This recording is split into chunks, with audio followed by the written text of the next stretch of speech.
9h, 10h, Julien Cruet et nos experts répondent à toutes vos questions. au 02 31 44 48 44.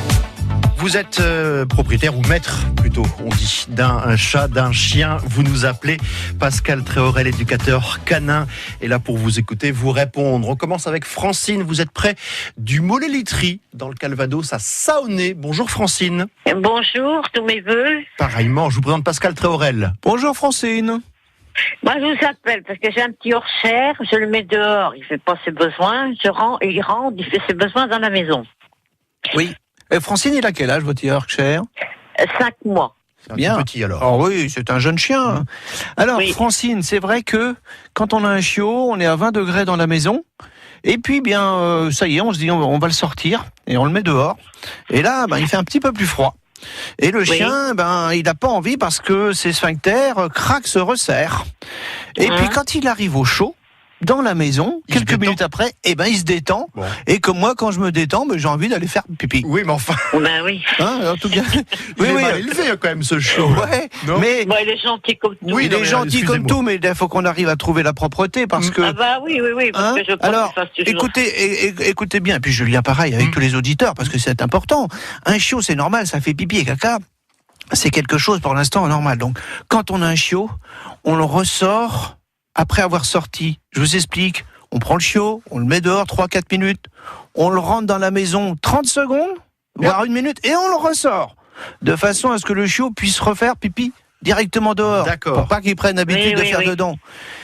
J'en profite pour donner un petit coup de gueule, Julien, parce Oui. que j'ai de plus en plus de clients qui viennent me voir en disant « Dites donc, monsieur Tréorel, j'ai mis mon chien dans la caisse de transport toute la nuit. » Oui. Et le jour aussi, oui, pour le rendre propre. On le fait, Julien, mais à partir de l'âge de 6 mois ou 7 mois, mais pas avant. Pas avant. C'est normal, je dis toujours, un chiot, ça fait pipi et ça crotte, c'est quelque chose de normal. Alors oui, on le met dans des caisses de transport, ça lui évite de faire ses besoins, mais pas tout petit. On le laisse, bien sûr, la nuit, il est obligé de faire pipi, puisqu'il est caca. Il fait pipi toutes les heures et demie. Il faut le laisser tranquille, parce que quand on le met dans une caisse de transport, le problème, c'est que il dort pas bien. Il se réveille, il se comprime, il est là, il est énervé. Et dans la journée, on a souvent des chiens énervés, des chiens qui mordillent. Donc là, Francine, 5 mois, il n'y a rien de problème. On attend encore 1 mois. Mais si dans 1 mois, la nuit, il fait encore pipi à la maison, on pourrait le mettre dans une caisse de transport. La nuit, il fait pas. Voilà. À la maison. Donc c'est certainement c'est ce que déjà je suis bien. en train de vous dire, c'est que, alors, mettez-lui un petit manteau à ce moment-là quand il fait très froid. Là, il y a eu 2 jours, il y a eu un peu de gel. Rien de ridicule à lui mettre un petit manteau parce que de 19-20 degrés à passer à 0, eh bien là, ça peut porter préjudice au chien. Qu'il Ok, puisse Francine? faire ses besoins à l'extérieur, c'est ça. Voilà. Merci Francine, bonne journée et bonne année. Oui, vous aussi. Au Un revoir. gros bisou au York, hein. Au revoir. Au revoir. À Saonnet, c'est juste à côté du Mollet-Litry. Vos questions à Pascal Tréorel, éducateur canin, l'école du chien d'Hémouville. Toutes vos questions. au 02 31 44 48 44. Question à Pascal Tréorel, éducateur canin. Alors après le Bessin, nous sommes dans le Pays d'Auge, pas très loin de Lisieux, à Saint-Germain-de-Livet, avec Jean-Yves. Bonjour et bienvenue. Bonjour. Pascal vous écoute. Bonjour Jean-Yves. Alors oui, bonjour monsieur. Oui, je vous appelle parce que j'ai entendu la première personne qui, elle, avait le problème, non pas la nuit, de propreté, et tandis que moi, non seulement il n'a pas 5 mois, et je l'ai eu, il avait 7 mois, c'est un petit chihuahua, et aujourd'hui, il va avoir ce mois-ci, il va avoir 16 mois. Et lui, il fait pipi la nuit dans la maison. Et pratiquement toujours au même endroit. Il y a une partie salle, une partie salon, et où il dort, d'ailleurs je le laisse dormir dans la salle, mais il va devant la télévision, là, et il va évacuer son urine pratiquement tous les jours. Donc la Et partie pourtant, salle je vois est hier impossible. soir un exemple très concret. Oui. Je l'ai sorti, il était en dernier lieu presque 9h moins le quart. Bon, ce matin, faut renettoyer parce que, comme d'habitude, il a fait. Et puis, en plus, je n'ose pas le sortir. Si je suis invité et que je l'emmène chez des gens, il va lever rapidement la patte sur un pied de chaise. S'il est sur le canapé, pof, il va faire. Voilà. D'accord. Or, c'est un animal extraordinaire, de gentillesse, mais bon, On n'en voilà. doute pas. Pascal, qu'est-ce qu'on peut faire? Jean-Yves, il est de quelle couleur votre chihuahua? Marron avec du blanc. Il a un petit collier blanc et il est marron. C'est un il poil est long ou bon un poil craqueur. ras? C'est un poil long? Non, poil court. Bon, vous savez que vous avez le chien, enfin la race la plus petite au monde, je sais pas combien il pèse de vôtre. Il pèse 2,2 kg. Oh, c'est un grand alors. C'est un grand chihuahua. Ah ouais, c'est déjà... ouais, il est bien en forme. Et la race la plus grande, Jean-Yves, vous la connaissez au monde? La race la plus grande. Oui, parce que vous avez de la plus petite. La race la plus grande au monde, c'est je vais vous aider, c'est un lévrier irlandais. Oui, la plus grande, d'accord. L'Irish Wolfhound, c'est très grand, ça fait 1 mètre au garrot, avec la tête, on arrive à 1m20, 1m25. C'est pas très lourd, hein, ça fait 60 kilos, hein. Là, c'est quelques centimètres, mais ça fait des pipis la nuit. Mais c'est vrai qu'il est suivi par un vétérinaire à côté d'une commune qui s'appelle Saint-Martin-de-la-Lieu. Et quand je lui avais apporté, il avait 7 semaines. Il venait juste de commencer à manger.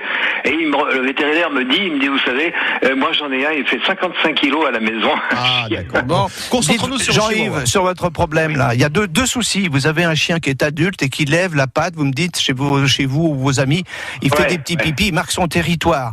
Alors, c'est un petit peu pressé ce que je vous dis, mais il est possible peut-être de le faire une castration. Il y a 2 types de castration, une castration chimique, où on va implanter quelque chose sous la peau, le vétérinaire s'en occupe, c'est à lui de voir ça, la quantité, etc. Et c'est une stérilisation qui dure 5-6 mois. Et là, on va pouvoir regarder et observer le chien s'il continue à lever la patte, parce que ça va faire comme s'il était castré. Et puis au bout de 6 mois, on se dit oui, ça a bien marché, on va le castrer définitivement. C'est temporaire. Hein. D'accord. Alors Jean-Yves, le problème c'est qu'il fait toujours au même endroit votre chien. Avec quoi nettoyez-vous, Jean-Yves? Avec quoi nettoyez-vous? Alors, bien sûr, moi je le fais parce qu'à la fin, c'est des dalles au sol et ça tâche. Donc je le fais avec la javel, mais la javel, il paraît-il que ça les invite de nouveau à refaire. Voilà, c'est assez fréquent, hein.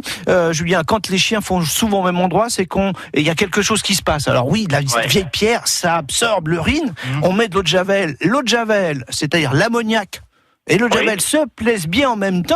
Le chien se dit, je vais encore refaire à cet endroit-là puisque je ressens mon pipi. Il faut donc désinfecter avec autre chose. Hein. Et là, à l'âge où il a, si c'est la nuit, le conseil que j'ai donné tout à l'heure à l'auditeur, de le mettre dans une caisse de transport, il va falloir y penser, Jean-Yves, parce qu'il va falloir forcer votre chien à devenir propre. Par contre, j'ai entendu qu'il sortait un peu avant 10h le soir. Et vous vous levez à quelle heure le matin ? Moi, de bonne heure, 7h, je suis debout. Alors, vous voyez, de 22h à 7h, si je compte bien, ça fait 9h. Ouais. On multiplie le temps d'un chien avec un petit peu plus long. C'est un petit peu long quand même. Vous pourriez peut-être, juste avant de vous coucher, le sortir au dernier moment. Et puis, le deuxième conseil, c'est éviter de lui donner de l'eau à partir de 19h30, voire 20h maximum. On lui enlève la gamelle d'eau. C'est animaux de compagnie, chats et chiens, avec Pascal Tréorel, votre éducateur canin ce matin. Annick, vous êtes dans l'Orne, pas loin de Flers, à Lalande-Patrie. Bonjour Annick. Bonjour à tous les deux, meilleurs vœux. Bonjour Annick. Bonjour, meilleurs vœux. Pareillement, merci, bonne année. Voilà, alors moi je vous soumets mon petit problème. Je viens d'adopter une petite chatte abandonnée, qui a 7 mois. Elle a ses premières chaleurs. Elle ne sort pas encore puisque ça fera 3 semaines. Ça a fait 3 semaines vendredi que je l'ai. Et c'est un concert à n'en plus finir. Elle miaule fort. Ah là, mais c'est pas des miaulements, c'est des cris, ça n'arrête pas. Est-ce qu'il y a jour et nuit. On est en jour et nuit. Je ne dors pas de la nuit. Et ça fait combien de temps qu'elle est en chaleur, Annick? Ça fait vraiment qu'elle hurle comme ça 3 jours. Ah oui, vous en avez encore pour un petit peu, hein. Disons que lundi, elle va être stérilisée. Elle va être opérée. Alors c'était prévu depuis quand votre opération? C'était prévu depuis 8 jours. Vous devriez peut-être téléphoner au vétérinaire, voir s'il veut l'opérer alors qu'elle est en chaleur. Je pense que ça n'avait pas l'air de poser de problème. D'accord. Parce que je suis allée hier demander s'il y avait quelque chose pour la calmer, genre des phéromones ou choses comme ça. Il m'a dit que non, mais non, il m'a pas dit que je pouvais pas l'opérer parce qu'elle était en chaleur. Hein. Bon, d'accord. Mais Annick, il n'y a pas grand-chose à faire. Malheureusement, là c'est la nature, c'est-à-dire que les chattes et souvent les chiennes aussi, mais c'est un peu différent l'un l'autre, quand ils sont dans ces moments-là, ils ne vous écoutent plus. Il y a plus grand-chose dans la tête, on se dit mais c'est pas possible, elle qui était si gentille, on la caressait, elle frôlait pas, et puis là d'un coup, elle sort les griffes, et puis d'un coup elle va courir dans tous les sens dans la maison, et elle va se mettre devant la porte, fenêtre, elle va... on y va.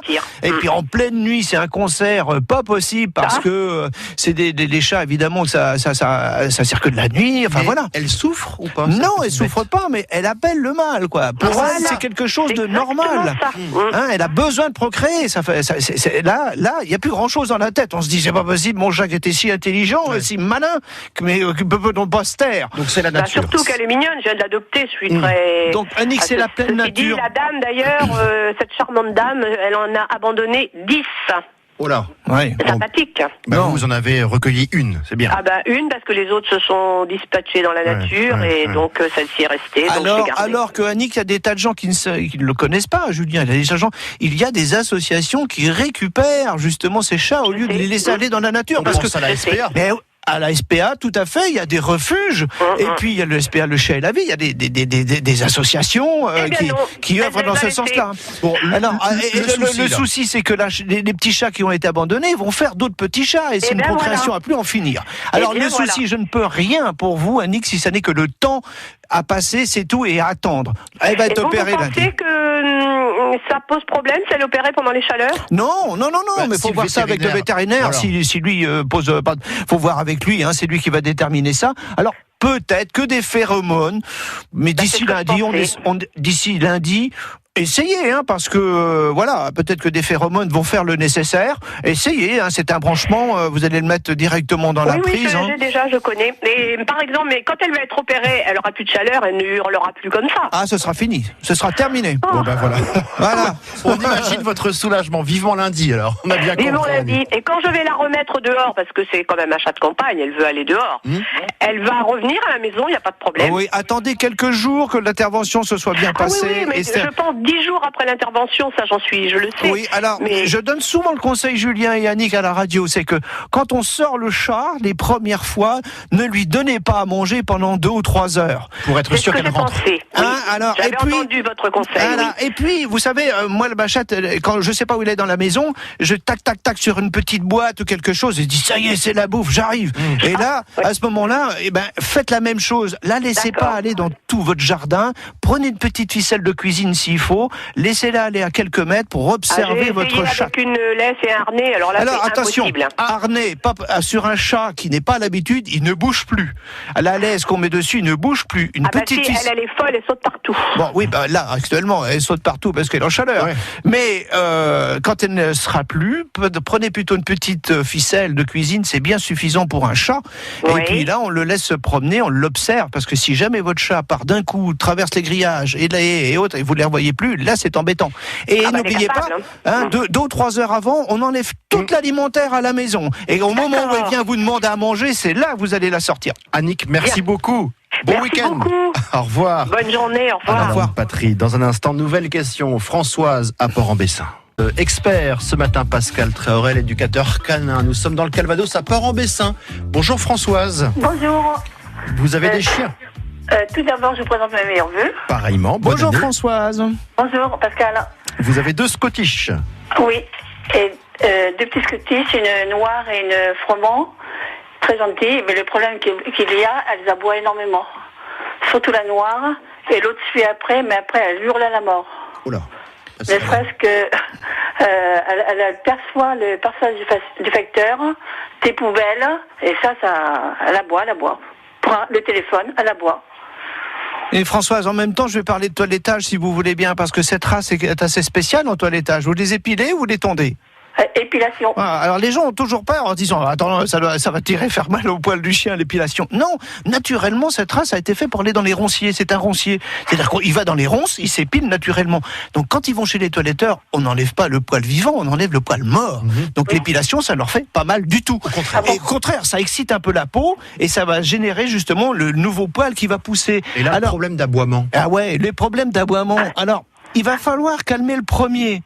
Alors, oui, la première, parce que la petite, la blonde, enfin la froment, elle est calme, mais elle entend l'autre, aussitôt elle suit. Ce qu'il faudrait, c'est à la mort, donc c'est désagréable. Il faut les séparer l'un et l'autre au moment où ça se passe. Quand le facteur arrive, vous en sortez qu'un seul.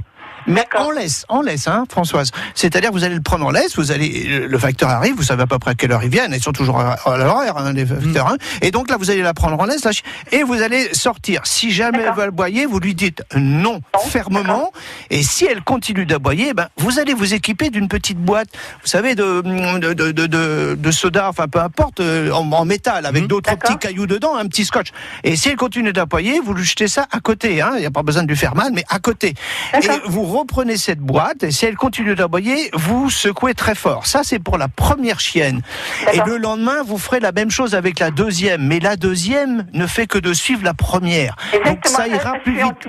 Ça ira plus vite. Mais prenez-les séparément pour les Séparément, éduquer. d'accord. Parce qu'à deux, vous n'y arriverez pas. Ou bien alors, faut faire appel à un éducateur. On peut se déplacer. Moi, je me déplace à domicile et j'y vais des fois pour régler ce type de problème. Mais avec la boîte. Et puis, au bout de 4, 5, 6 fois, vous pourrez les sortir tous les deux. Mais avec votre D'accord. boîte. Avec D'accord. ta boîte, de façon à D'accord. faire un contrôle sur le chien. Voilà ce qu'on peut faire, Françoise. Merci de votre appel à Merci Port-en-Bessin. beaucoup. Bonne bientôt. journée. Au revoir. Pareil, au revoir. Au centre Pont-l'Évêque et Lisieux, au Breuil-en-Auge. Rosalba, bonjour.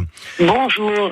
Et Bonjour. bonne année à tous. Bonjour, Merci. Rose Blanche. Bonne année, voilà. C'est ça Merci. Rose blanche, c'est ce que ça veut dire, Rosalba, en italien. On vous écoute, Rosalba. Bien, nous avons un chien berger australien, il a 17 mois et demi, et c'est à mon fils, lequel il vit avec nous.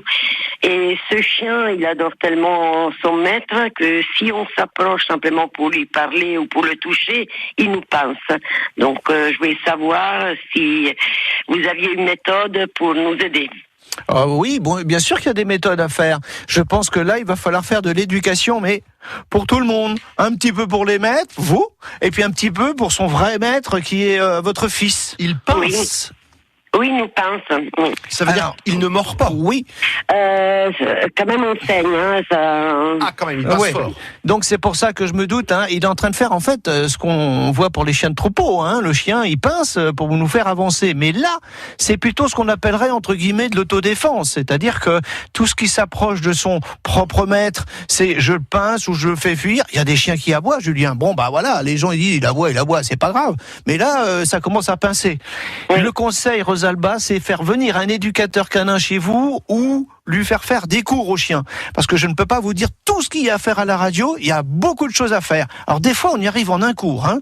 Mais là, maintenant, qu'il me pince, et jusqu'au sang, on ne peut plus laisser faire. Le jour où il va le faire sur un enfant, ça va être dramatique. Mais Eh oui, c'est pour 17 cela que j'ai téléphoné. Voilà. Vous êtes soucieuse un petit peu, Rosalba? Oui.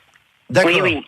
Là, moi, je vous comprends hein, que vous soyez soucieuse, mais malheureusement, Rosalba, je ne vais pas vous donner trop de conseils à la radio. Est-ce qu'on peut en donner un, tout de même, Alors, tout de suite maintenant? Oui, c'est que déjà, votre fils, il faut qu'il l'écarte de lui en lui disant ce que tu viens de faire, ça n'est vraiment pas bien, et je vais te punir pendant un quart d'heure. Je ne veux plus te voir pendant un quart d'heure. Il va le récupérer, mais pas avec un bisou. Hein. C'est-à-dire qu'il va encore être en colère un quart d'heure après le chien. Et si toutefois le chien avait encore l'intention de vouloir mordre quelqu'un d'autre, on le remet encore à nouveau à l'écart. Mais c'est un éducateur qui va pouvoir vous dire précisément quand intervenir et à quel moment, parce que souvent ils le font dans la même pièce, ou c'est dans l'entrée, ou c'est auprès d'un fauteuil ou d'un canapé. C'est le genre de comportement qui doit être réglé par un professionnel. Là. Et donc Voilà ce qu'on peut on peut vous se dire. déplacer. Hein. Est-ce que Rosalba. vous êtes loin, vous, du Breuil-en-Auge? Nous sommes à Caen, donc Dans c'est rapide. l'agglomération Hein, cannaise. c'est rapide. Hein. Oui, oui, bien sûr. Est-ce que je peux avoir hors Oui, antenne hors vos antenne, coordonnées? Pas de Hors antenne, y a problème. pas de problème. On vous met à ça hors bientôt, antenne. Rosalba. Merci. Au revoir. On va conclure avec cette question. Alors, sans écouter Jacqueline directement à l'antenne, mais je vais me faire le porte-parole de son petit souci. Un chihuahua, donc comme un chien qu'on a évoqué tout à l'heure, qui aboie tout le temps. Qu'est-ce qu'on peut faire? En quelques mots, Pascal. Ouais, on va déconnecter, c'est-à-dire que pour lui, à chaque fois qu'il aboie, on va lui faire un petit psst, psst pour le décontracter, mais aussi on peut mettre la radio plus fort, on peut faire des tas de choses. Hein. Il faut surprendre le chien avant qu'il le fasse. Le chien a toujours 3 manières. C'est je vois, je me prépare et je fais. Alors ça veut dire que quand il voit avant d'aboyer, c'est là qu'il faut intervenir. On n'attend pas les deuxièmes positions. Hein. C'est dès qu'il voit, crac, on intervient. Il faut anticiper, avoir un peu Tout de suite, d'avance tout de sur le suite. chien. Voilà ce qu'on pouvait vous dire, Jacqueline, qui est dans le Sud-Manche. On va conclure, Pascal, avec les bonnes résolutions. C'est le début de l'année. On peut faire du sport avec ses animaux de compagnie, y compris avec son chat. Bah oui, on peut faire un peu d'agility, le faire passer dans un tunnel, le faire sauter des haies, le faire passer sous une petite haie. Alors c'est pas des haies comme pour les chiens, ça s'achète dans le commerce. Et puis avec un petit bâton, on va l'exciter. Donc le chat, oui, il peut faire un peu de sport. Puis vous savez, la bonne vieille ficelle avec de petits bouchons en bout qui se baladent et tout, ça fait partie du sport. Il y a des choses que, bon, je l'appelle, c'est le pipolino, c'est des petits trous. Le chat va pousser ça pour pouvoir avoir sa nourriture. Ça va t'en faire des petits trous. Oui, il faut faire du sport. Puis il y a le chien, Julien. Le chien, lui, là, souvent j'entends dire, ah ben non, on m'a dit d'attendre qu'il ait 1 an pour faire du sport. Faire du sport en grande condition, oui, c'est comme un gamin. On va pas lui faire du tennis pendant 2 heures s'il a 7-8 ans, mais on très commence. jeune, un chien peut On faire commence tout petit. S'il a 2 mois, on va faire 10 mètres, 15 mètres en courant. C'est suffisant. C'est noté. Merci Pascal. On te retrouve dans un peu moins d'un mois, le samedi 2 février, pour à nouveau répondre aux questions des auditeurs. Super, bonne journée. Bientôt. Au revoir. Demain matin, dans Les Experts, on parlera jardin avec Jarno. France Bleu Normandie.